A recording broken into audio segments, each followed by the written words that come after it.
Ladies and gentlemen, a reporter for TSN said last night that the Tampa Bay Colorado series, the game special last night, was the best playoff game he saw in 21 years he's been announcing.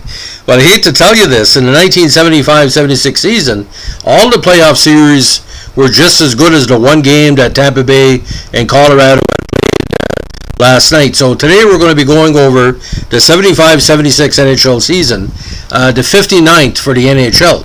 Now the Habs won the Cup this year, defeating the defending champion Philadelphia Flyers in the final fire wagon hockey against the Broad Street Bullies. But again, the Flyers couldn't keep up with Montreal. Only Reggie Leach stopped them from being totally blown out in the series. Now the season was very unique, as it also marked the final time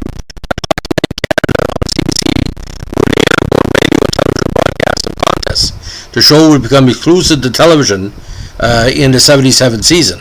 Now the campaign ran from October 7, 75 to May 16, 76. TV partners included CBC, SRC in Canada, the NHL Network, and CBS in the States. Now, the Montreal Canadiens set records in wins with 58 and points at 127, beginning a 4-year stretch where we would dominate the league in the regular season and win a quartet of Stanley Cups in a row. The Flyers tied the record set by the 1930 Bruins for most consecutive home ice wins with 20. Nobody can win in the Spectrum except for Montreal.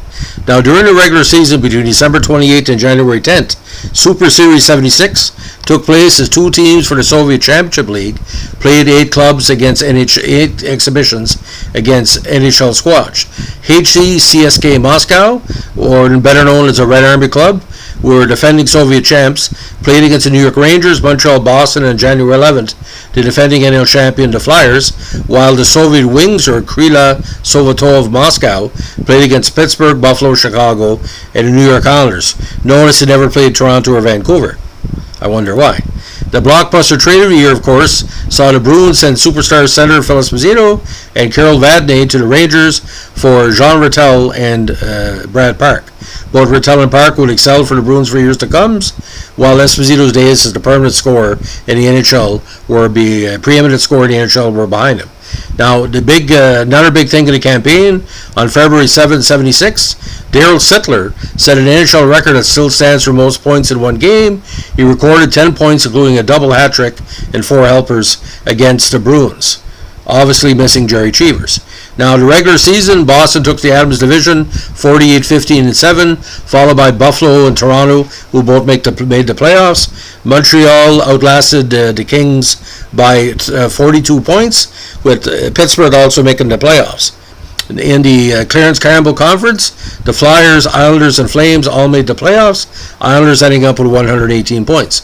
In the Smite, Chicago, Vancouver, and St. Louis made the postseason, with St. Louis only emerging triumphant with 72 points. Now, the 12 teams that qualified to the playoffs are ranked 1 and 12 based on regular season points.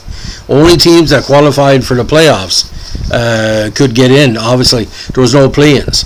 Now, the Habs were the North Division champions, Prince of Conference Wales Conference regular season champion with 127, Philadelphia number 2 seed 118, Boston third with 113, Buffalo with 105, the Islanders with 101, LA with 85, Toronto with 83, Pittsburgh with 82, Atlanta with 82. They had same wins as Atlanta in points, but led head-to-head versus the Flames.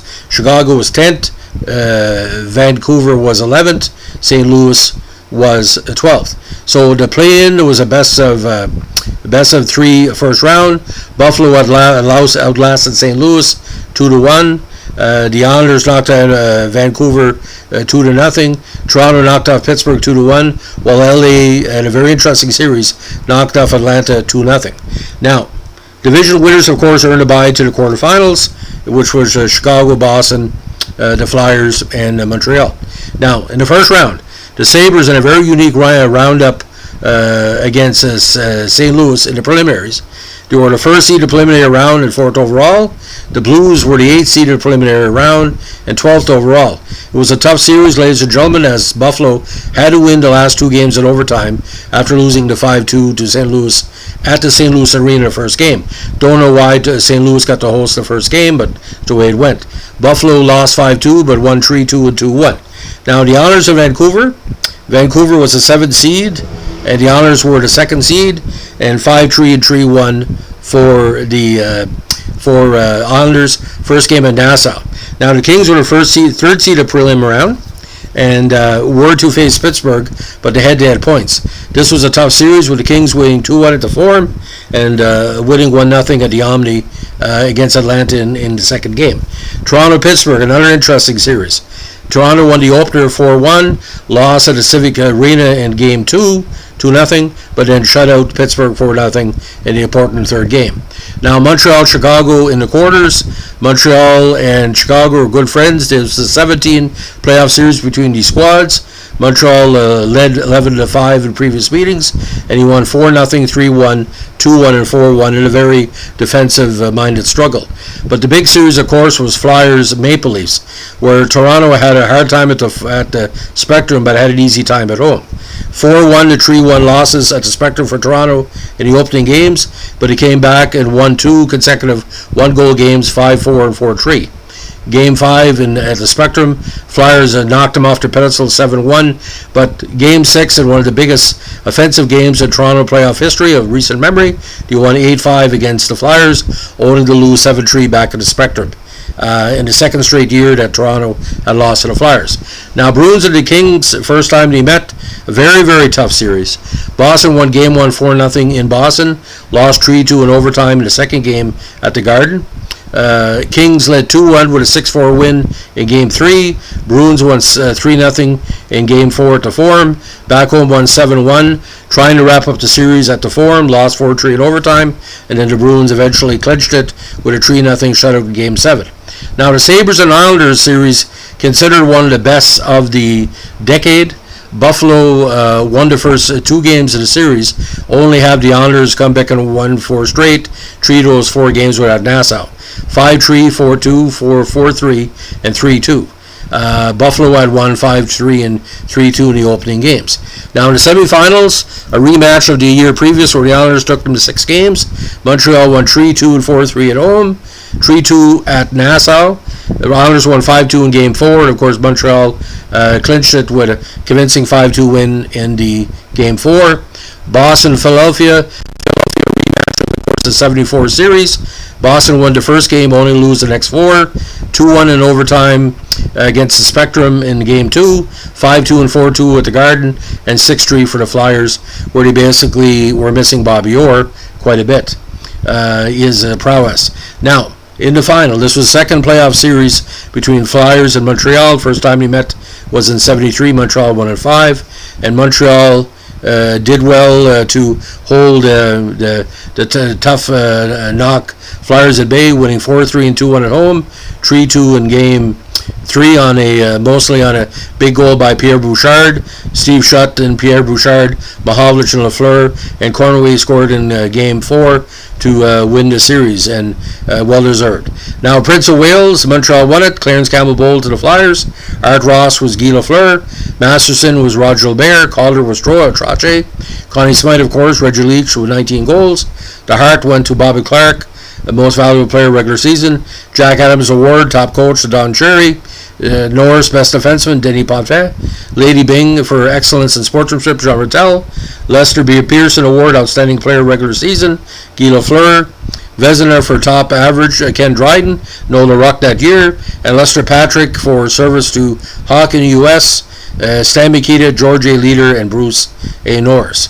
Now, all-star teams, one of the best all-star teams of all time. First team was Dryden, Potvin, Park, Clark, Lafleur, and Barber, with Resch, Salming, Lapointe, Perreault, Leach, and Martin. boys, oh boys, if you could get a 10 on 10 against the Russians, that's what's going on. Lafleur won the scoring race with 125 points, followed by Bobby Clark 119. Perreault, who didn't score 50 goals, but second in the league in assists with 69. Third in the league with assists in 69, 113 points. Billy Barber 112, 50 goals. Pierre LaRouche, breakthrough season, 111 points, 53 goals. Jean Rattel 105 points. Peter Mahovlich 105 points. Big playmaking, 71 assists. Jean Pronovost also hit 100 with Pittsburgh, 104. Daryl Sittler even 100, and of course the very underrated Sil Apps with 99 points.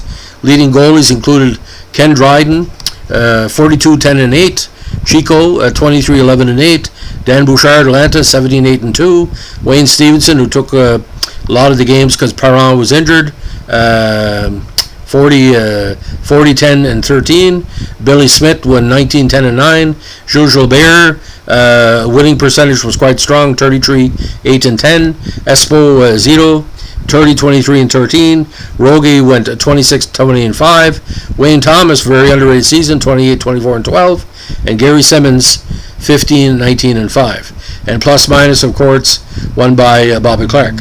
Now, coaches that year for Atlanta: Fred Creighton, Al Arbour for the Islanders, Ron Stewart for the Rangers, Freddie Shearer for Philly, Cherry for Boston, Floyd Smith for Buffalo, Jack Evans for California, the veteran Red Kelly for Toronto, Del Vecchio for Detroit, Pulford for LA, Scotty Bowman for Montreal, Marc Beaulieu for Pittsburgh, Milt Schmeck and Tom McVie for Washington, Chicago Billy Ray, Pep Guedelin, Sid Abel and Eddie Bush for Kansas City, Teddy Harris for Minnesota, Lynn Patrick and Leo Boivin for St. Louis, and Phil Maloney for Vancouver. Now, key players that played their first game in the NHL that year: Willie Plett, Dennis Marouk, Bob Murray, Gary Sargent, Dougie Jarvis, Dougie Risebrough, Brian Trottier, and Mel Bridgman. Last games for players of note included Gary Bergman, Brian Hextall, Chico Mackey, Bob Nevin, Noel Price, Mickey Redmond, Billy White, Terry Chris, Henri Boudria, and Tommy Williams.